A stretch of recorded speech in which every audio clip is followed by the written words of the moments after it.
Hi guys! Welcome back on my YouTube channel! Kumusta na po kayo? For today's video, guys, alam ba ninyo, kami ay magluluto ng arroz caldo. At hindi po ako ang magluluto, kundi yung aking kasama ko sa bahay ha. At tutulungan ko lang siyang maghiwa ng kanyang mga ingredients. Kaya nagpaluto po ako dito sa aking kasama dahil masarap po siyang magluto ng arroz caldo. At ipapakita ko at i-share ko dito sa aking video kung paano po siya magluto nito. Guys, kung ito ay inyong gayahin, sobrang amazing ang lasa niya. Kaya gumawa ako ng vlog para ma-share ko sa inyo itong kanyang lulutuin na arroz caldo. Diyan muna po kayo guys. Pasensya na po kayo sa surrounding ha. Kung gaano kalinis yung aming kusina dito. Siyempre, hindi lang kami ang nakatira dito kundi mga ibang lahi din, no? So, ilan lang kami mga Pilipino dito. Tatatlo lang kami mga Pilipino, kaya yung the rest ay mga taga-African ang mga kasama namin dito sa bahay. Kaya minsan nahihiya din ako na ipakita sa aking vlog yung nature ng namin ng surrounding ng aming kusina. Well, ngayon ako ay maghihiwa na ng mga ingredients na gagamitin namin dito sa ating pagluluto. Para sa akin, hindi naman importante yung kung ano bang itsura ng surrounding namin, ano? Ang importante sa akin dito ay yung vlog mo, yung content mo, kung paano mo maayos at kung ano ang nilalaman nito. At hindi lang yun, yung informative ang yung vlog, kung paano mo to i-deliver ng maayos. Siyempre guys, itong kusina namin ay for public, ano? Siyempre, ilan din kami mga tao na nakatira dito. At isa pa, itong tinitirhan namin ay mura lang ito. Wala na kami makitang ganitong halaga sa ibang pinag-uupahan, ano? Kaya napakaswerte na nga namin dito at least hindi kami nabibigatan sa presyo ng renta namin dito. Nahiwa ko na itong isang buong manok. Tinanggalan ko na ito ng mga taba-taba na hindi ko gusto. Linilis ko siya ng maayos. Fresh chicken po ito. Hindi ako bumibili ng mga frozen chicken. Kaya gusto ko talaga sa arroz caldo ay fresh chicken ang gagamitin. 1 kilo ang manok na ito. 1 kg ang buong manok. Nahiwa ko na yung mga ingredients na gagamitin niya sa pagluluto, ang aking guest na chef.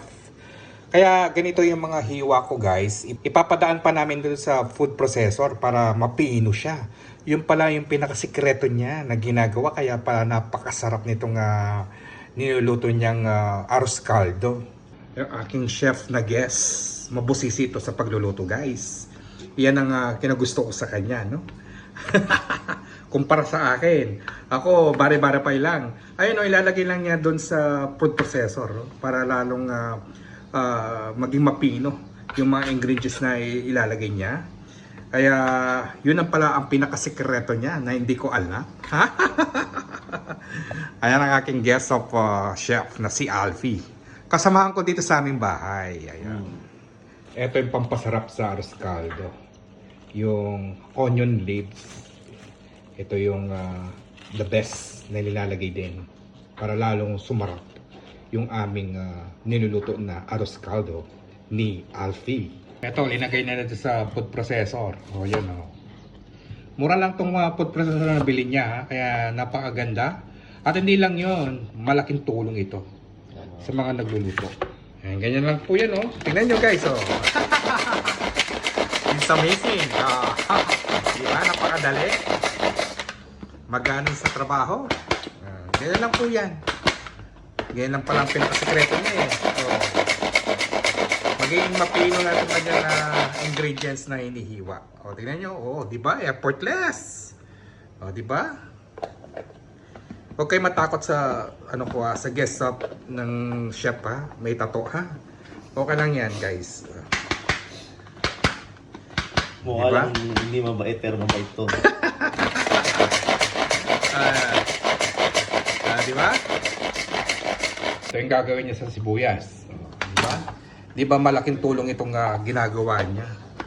Ako nga, bibili ako ng ganito para at least mapabilis ko yung niluluto ko.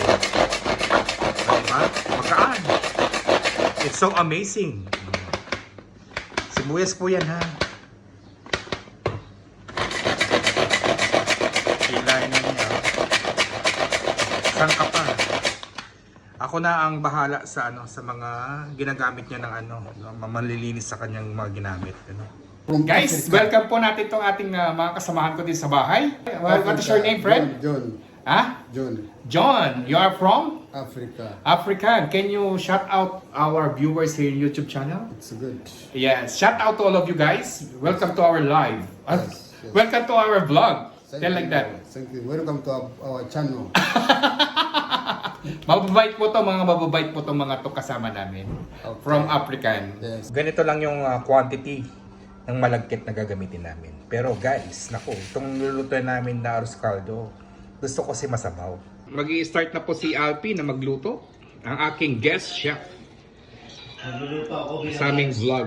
Ayan. Binablog niya ako. Kaya naglagay na siya ng guys, ng mantika. Guys, pwede niyo itong gayahin sobrang masarap po. Hindi po kayo magsisisi sa sarap ng kanyang niluluto. Kaya ganito ako nabighani. Guys, hindi kayo magsisisi kung ginaya niyo to. Ayan po. Ayan yung sibuyas na yan, tatlong buo ba to? Dalawang buo. Dalawang buo na sibuyas, guys. Ayan So inunan niyo muna yung sibuyas. Diba? Tignan naman ninyo guys, walang masyadong mantika dahil ayaw din namin yung hindi yung yung nagsiswimming sa sa mantika ma-oil. Hindi namin ayaw namin yung guys, ayan Tapos susunod niya ang bawang At luya. Tignan man at luya na yan guys, kasama yan tignan naman ninyo guys kung gaano kapino yung hiniwa-hiwa namin na napakabilis kapag ginamitan mo ito ng processor. Para kain lahat, walang tapon. Para malasa. Ito ang kanyang sikreto guys. Yan ang pinakasikreto. Maraming sibuyas, bawang, luya. Ayan At hindi naman kailangan madami ang dito, ang mantika. Tingnan naman ninyo guys. Diba? Kuwang-kuwa ang lasa talaga niya. Ayan, sinunod niya yung manok. Ayan Igigisa po niya ito ng maayos po, hanggang maging half cook yung pagkaluto niya. Ayan guys, nilagyan niya ito ng garlic powder. Ayan. Tapos, paminta. Ayan black pepper guys. Ayan sinabay na niya. Tantiameter. Tansya lang to guys Tansya lang At patis. At isang sandok na patis. Ayan. Guys, pasensya na kayo sa kaldero namin Hindi naman yung mahalaga yung kaldero dito. Mahalaga dito yung pagluluto mo kung gaano kasarap yan. Tama. At yung proseso niyan. Naluto na rin yung itlog. Lalagyan din namin ng itlog to guys. Lalagyan mo siya ng isang cube. Yan lang po Isa lang po yan. Isa lang po talaga yan. Wala nang iba. Yan ang pinakapampalasa lang yan. At saka yung patis na nilagay niya kanina. Ayan guys, at nilagay niya yung malagkit. Ayan.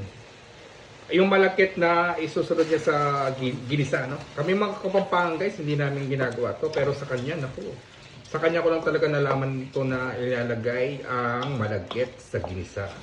Dito na ito ilulutuin, Ayan guys, At inahan lang yung apoy. Para suksitin mo yung... Ito yung informative guys na gusto kong ihatid ko sa inyo. Na pwedeng isali yung malagkit sa ginisa. Medyo luto na yung yung half cook na yung malagkit.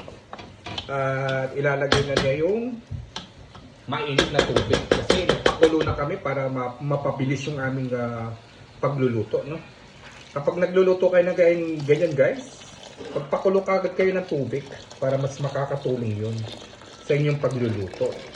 Ayan, di ba? Boiled water po yan, Ayan.